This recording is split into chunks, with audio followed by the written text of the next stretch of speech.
Chapter 8. Awaken. Lionel stirred awake.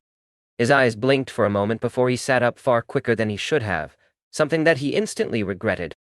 However, the sharp pain he expected from his ribs never came, causing him to look down at himself in confusion. My injuries are healed, huh? Wait, where am I? Lionel was bombarded with a sudden wave of sensory information. The limestone beneath his butt and hands, the odd wind that gently blew against his exposed skin. Even the ancient smell in that hung in the air, almost reminiscent of a copy room with a slight mustiness to it. The feeling made Lionel keel over, vomiting out the contents of his stomach. It was just that his belly happened to be quite empty at the moment, so he could only dry heat. By the time his body finally stopped convulsing, Lionel was left with a bitter feeling of confusion. Everything seemed too loud, too bright, too textured, all at the same time. No matter how much Leon willed it away, it didn't seem intent on disappearing. He sat there for hours, feeling sicker than he had in all his life. The world had suddenly become too detailed for him to take in. It was as though he was staring at an optical illusion puzzle, one that if you gazed at long enough, it would appear to be moving. Yet, this wasn't an optical illusion, it had become his reality. Half a day later, Lionel felt his throat burning. He felt a thirst he had never felt before in his life. But there was simply no water here. There was nothing but ancient ruins and the unconscious bodies of his friends. He would go look for water if he could, but every time he tried to stand, his head would spin. Not only did the world give him more detail than he could handle, but his body did as well. He could almost feel thoughts forming in his mind. He could feel the electrical pulses going from his brain to his limbs. He could feel the powering of every cell as they contracted. Just simple movements felt worse than even observing the world around him. Out of desperation, Lionel slowly slung his backpack off of his shoulder. Luckily, when he had been forced to use his coat to bind that girl, he had taken his backpack off and hung it from one arm. If not for this, he didn't think he could manage to do even this simple task. Taking out a familiar bottle of green sludge, he brought it to his lips, drinking shakily. Unfortunately, he could only feel a wave of despair, remembering that he had finished the rest of it after Coach Owen reminded him to. Never in his life did he think he'd miss his dad's vomit brew. Parched, he still tilted the bottle as far back as he could, licking up the faint drops that touched his tongue. He didn't know if it was because of this sickness that had taken hold of him, or the stress of the past day, or maybe it was just pure frustration, but Lionel's chest welled up with rage, his eyes watering. Dadan, I miss you. Kyle. Why was any of this happening? Why did the world suddenly collapse? Why was it that his friends wouldn't wake up no matter how hard he shook them? Lionel laughed self-deprecatingly. How pathetic of him. He didn't know how long he had been out for, but as for how long he had been awake, it was not even a full day, yet he was already breaking down like a fragile baby. At that moment, something fell from Lionel's tipped bottle and left a paper cut on his nose, causing him to wince. That was nice to know. Apparently his pain was amplified several times over too. A little micro-cut and he felt worse than when his ribs had cracked. With slow movements, Lionel once again lowered his arm, delicately picking up what had fallen. It seemed like a rolled-up piece of flexible fabric. Weighton, is this paper? Lionel was stunned. Paper had been made obsolete a long time ago. In fact, it was all but illegal. Though paper itself wasn't banned, the use of trees and other plant life to manufacture products had been heavily restricted in the Nature Protection Act of 2046. How had his dad gotten his hands on something like this? In truth, Lionel wouldn't even recognize it had it not been for his robust education. If others knew he had this, both him and his dad would be in a lot of trouble. However, thinking about the state the world was likely in right now, Lionel couldn't be bothered to care. His wristwatch also no longer had any ability to monitor him. Using delicate movements, he unfurled the roll of paper, wiping the bits of green sludge that stuck to it away. By the time you read this, I'll already be gone. Lionel's heart stopped beating. Dada. Ha ha ha. You probably thought I meant I died, right? Be honest, you started crying, right? Lionel's mouth hung open for a moment before he started gritting his teeth. Damned old man. Don't let me catch you off. For a moment, Lionel forgot about his odd sickness. He scolded his father relentlessly, but the smile of relief that hung from his lips was clear. Don't worry, there's no one on Earth who can threaten me. Those folks haven't dared to bother me for a long time already. No way. Oh no, me. Lionel raised an eyebrow, but he could only keep reading. There's not much I can tell you here. I was tempted to make like a father in anime and then disappear without a word, but I thought you were too much of a crybaby to survive through that. You win one. Lionel opened his mouth to refute, but remembering the mental breakdown he almost just had, he swallowed his words. In the end, he just laughed, his poor mood dissipating completely. His dad had always been a big anime fan. They often watched all the oldies together. Still, only he would make such a joke during a time as serious as this. So I will be quick. First, don't bother trying to wake up your friends. You've likely woken up long before them, and they won't wake up for at least several months. Focus on yourself for now and use your nepotism to your advantage. Jowl. Lionel's expression flickered. Don't wonder too much about what I mean by that. Just know that your mother isn't dead, nor has she abandoned you. I also haven't abandoned you. We both love you very much. Your body is different from others in this dimension, and the scar across your right hip isn't there by accident either. A frown set in on Lionel's brow. He had a faint scar near where his liver would be. But he hadn't thought about it in a long time. In fact, most people would miss it, even if he had his shirt off. He didn't know why his father would mention it now, but the idea that his mother was alive took over his thoughts. He felt an agitation he hadn't felt in a very long time. He had faint memories of his mother. His father had never explicitly told him that she had died, so he always assumed that it was to spare his feelings about her death. Or maybe to spare his own feelings because she had left them. Hearing the truth, Lionel felt a weight he hadn't even known he was holding on to fall from his shoulders. Second, your awakened ability is related to your senses and mind. I don't know the details since I had to suppress it in your youth, but it should be fully bloomed now. It can be overwhelming, but simply meditate until your body reaches equilibrium. Lionel blinked. Meditating wasn't complicated, it was just about emptying your mind. The military taught a version that allowed you to sleep and rest your mind while remaining alert. Lionel's father had learned it while he was a 4-star general and taught it to him because he was curious. He hadn't used it in years, though. Without waiting, Lionel tried it, emptying his mind. Slowly, the overwhelming feeling dissipated, replaced by a sharpness that stunned Lionel. Feeling much better, he turned his attention back toward his father's note. He was shocked by the fact it felt he was reading the words through a magnifying glass. Just what was this awakened ability? Third, I've left you 2 things in the basement. One is the truth behind what is happening here, and the second is an heirloom of our Morales clan.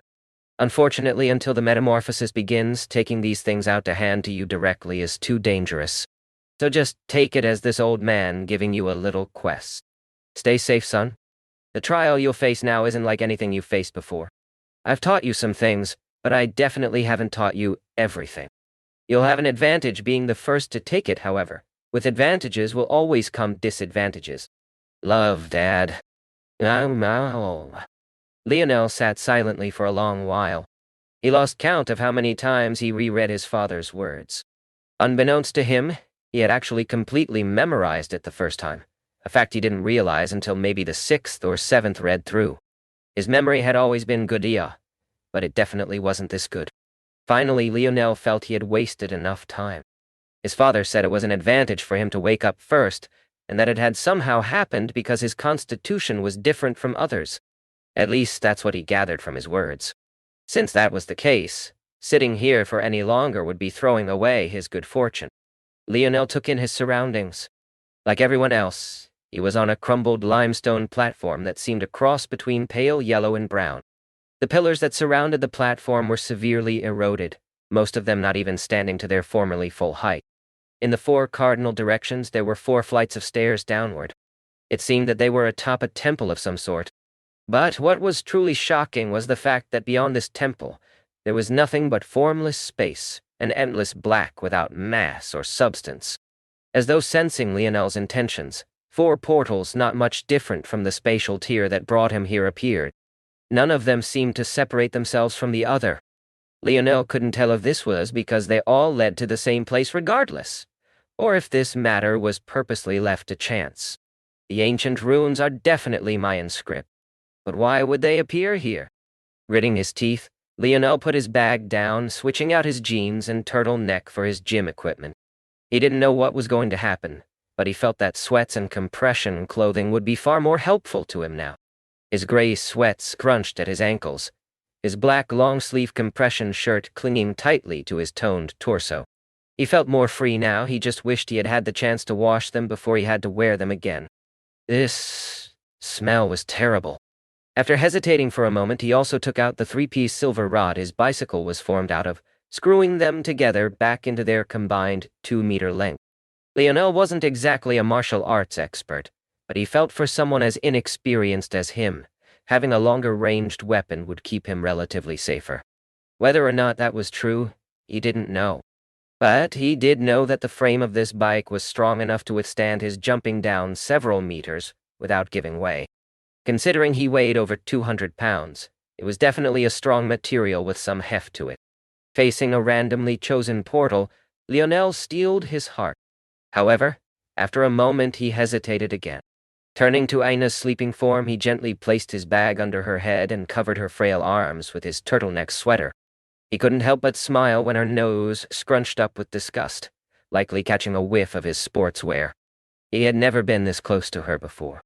In fact, this was also the first time he had ever touched her. He tried his best not to take advantage of her despite the softness of her supple skin and long black hair.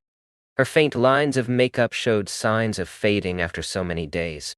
But Lionel realized that Ina had actually used some tricks to downplay her beauty. He couldn't see it all, but it was enough to grip his heart firmly. He even felt an impulse to wipe off the rest, but he held himself back.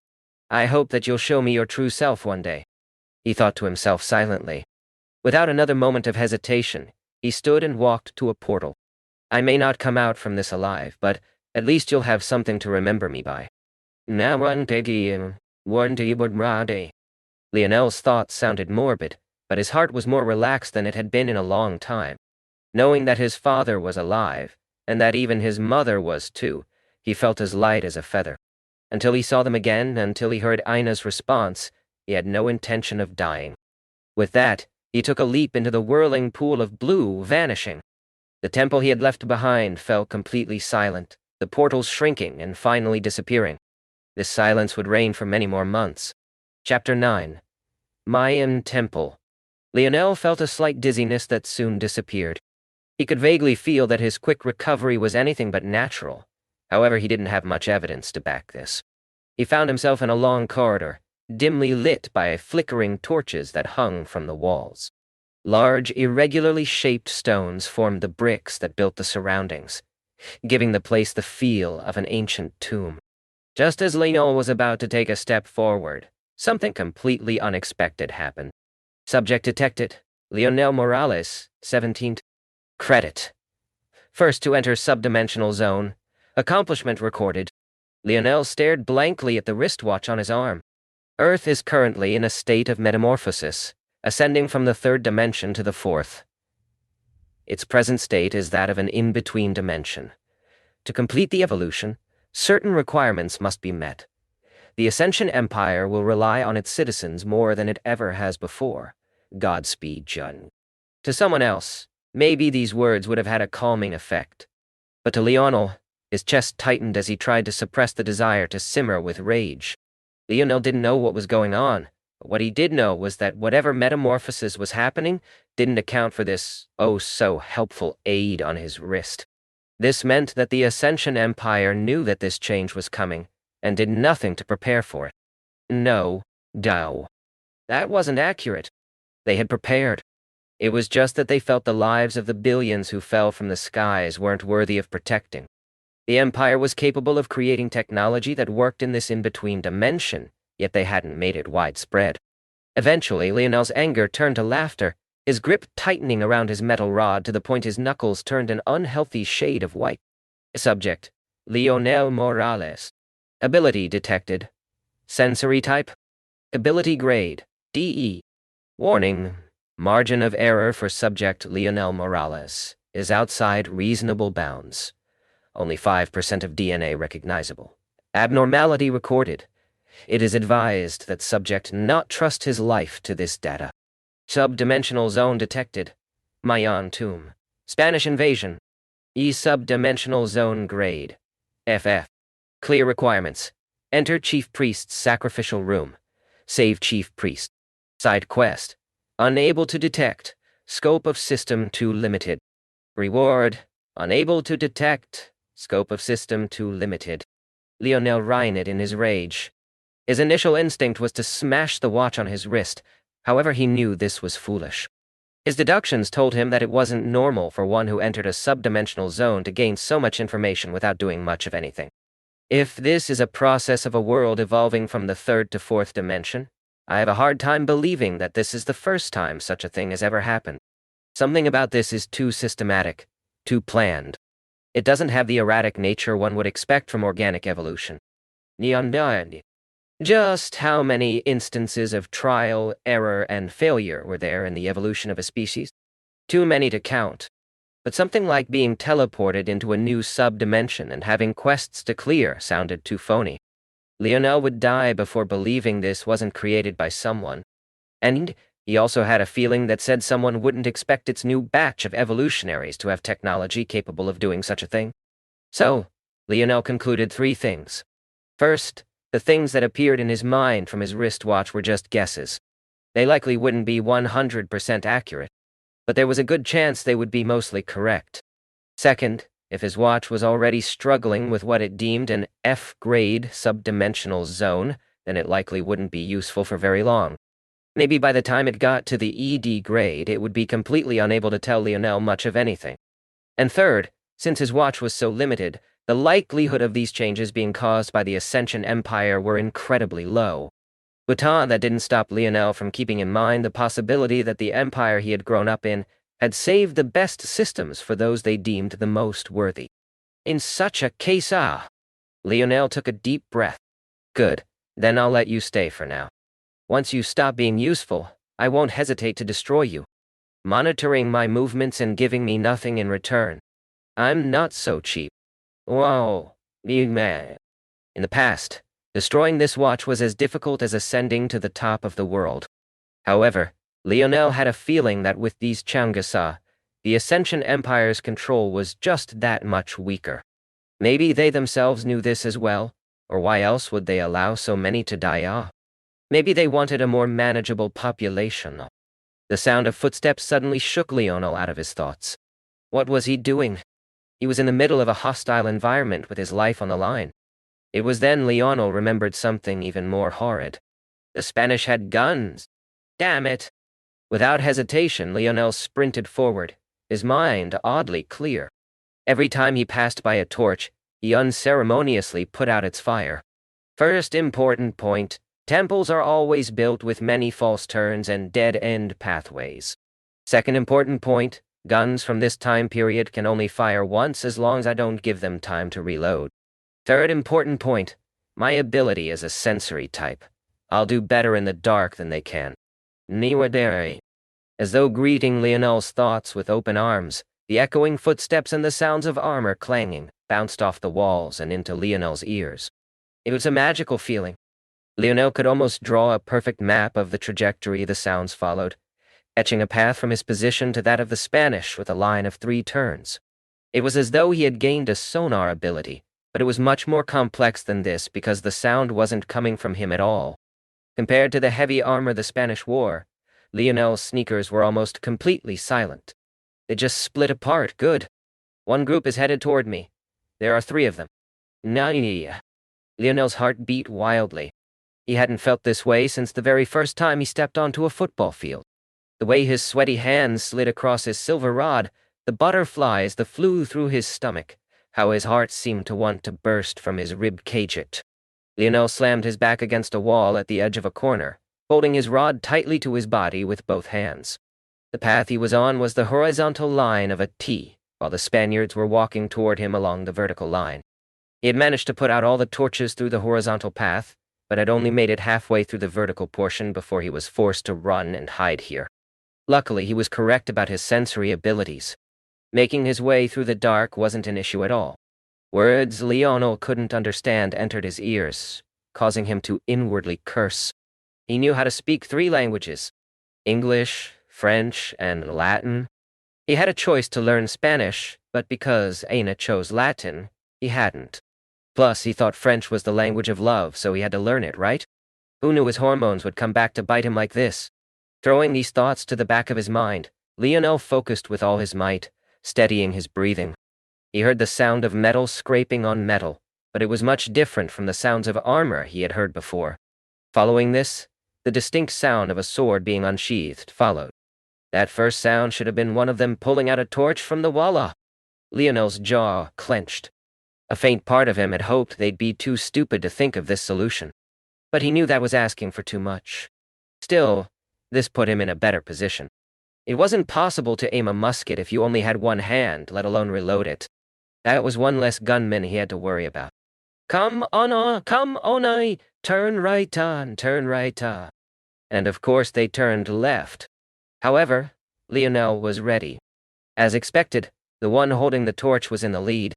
Without hesitation, Lionel swung down his rod fiercely, aiming for the hand that held the torch. A swarm of words Lionel didn't understand entered his ears, but he didn't need to be intelligent to know the torch-wielding Spaniard was alerting the other 2. In order to properly wield their guns, the Spanish wore a armor that combined aesthetics of the medieval era and leather guards. Of course, these leather guards were on their hands and wrists. With Lionel's rod weighing just a bit over 30 pounds, did the soldier's wrist even stand a chance? The barbarians are scuttling around like rats. Ah! The torch fell to the ground. Lionel kicked it away as far as he could without hesitation, collapsing the T-shaped pathways into darkness once more. Though Lionel's actions were smooth and without pause, waves were inwardly flooding his heart. He was certain of it. He was several times stronger than he had been in the past. But his ability wasn't related to the strength of his body. So what was going on? Lionel didn't have more time to think. The sound of sharply whistling wind rang out in his senses, like a blaring horn. Without hesitation, he dove backward. The feeling of a blade just barely tearing his compression shirt and into his skin played in his head in slow motion. Sparks flew as the sword hit against hard limestone. Another cry of pain sounded. They were normal humans, after all. If a mortal man swung a weapon full force at a stone wall, what do you think would happen? The sword clanged, dropping to the floor. It wouldn't be a surprise if the Spaniard who had attacked broke his wrist just like his companion. But what choice had he had? With them descending into darkness, his only chance was to swing where he had seen Lionel last. 2 injured, 1 in full health. Can't let them retreat to the light. Lionel's away. With a roar, Lionel didn't retreat at all. Raising his rod far above his head, he swung down as hard as he could, bashing it against the head of the Spaniard who had held the torch originally. Every muscle of Lionel's body flexed to its utmost limit. He squeezed so hard that the line of blood that ran across his chest spurted out like a waterfall.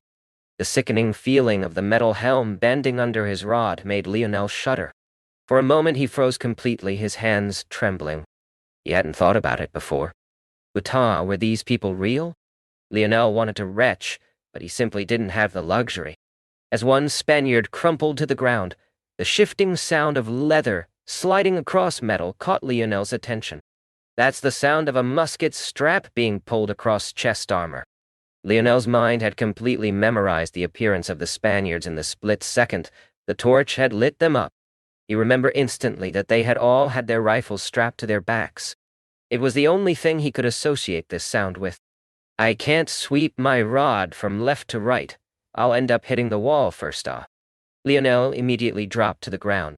He choked up his grip on his silver rod, sweeping it upward through a pair of legs and turning it like a corkscrew. In a moment, the rod had swept across the back of one knee and the front of another. As the Spaniard that broke their wrist against the wall tumbled forward and to the ground, the last Spaniard turned to the sound of the noise, blasting their single round. Unfortunately for him, both his partner and Lionel were on the ground, causing him to miss completely. However, the instant flash of light had allowed him to lock onto Lionel one more time. His leg swung forward, hitting the kneeling Lionel across the chin. Lionel's mind spun. It didn't need to be said. The feeling of a metal-covered shoe kicking you anywhere wasn't very nice, but this was especially so for the face. The sound of a sword being unsheathed snapped Lionel out of his stupor. Maybe it was due to the fear of death being too great, but Lionel felt it was something else.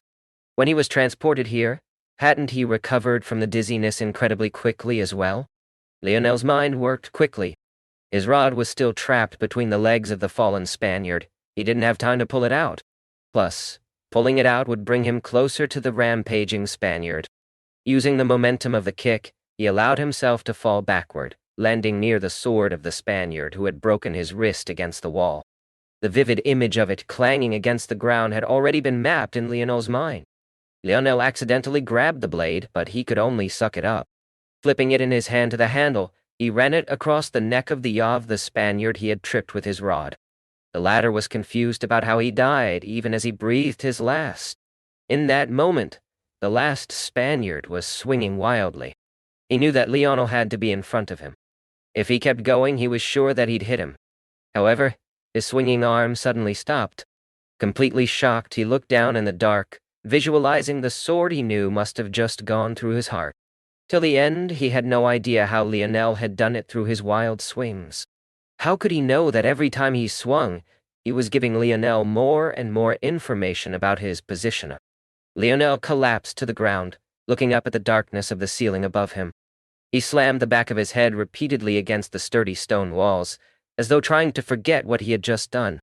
His hands fiercely trembled. Even in the dark, he could feel the sticky liquid substance coating his palms. But there was nothing he could use to wash it off.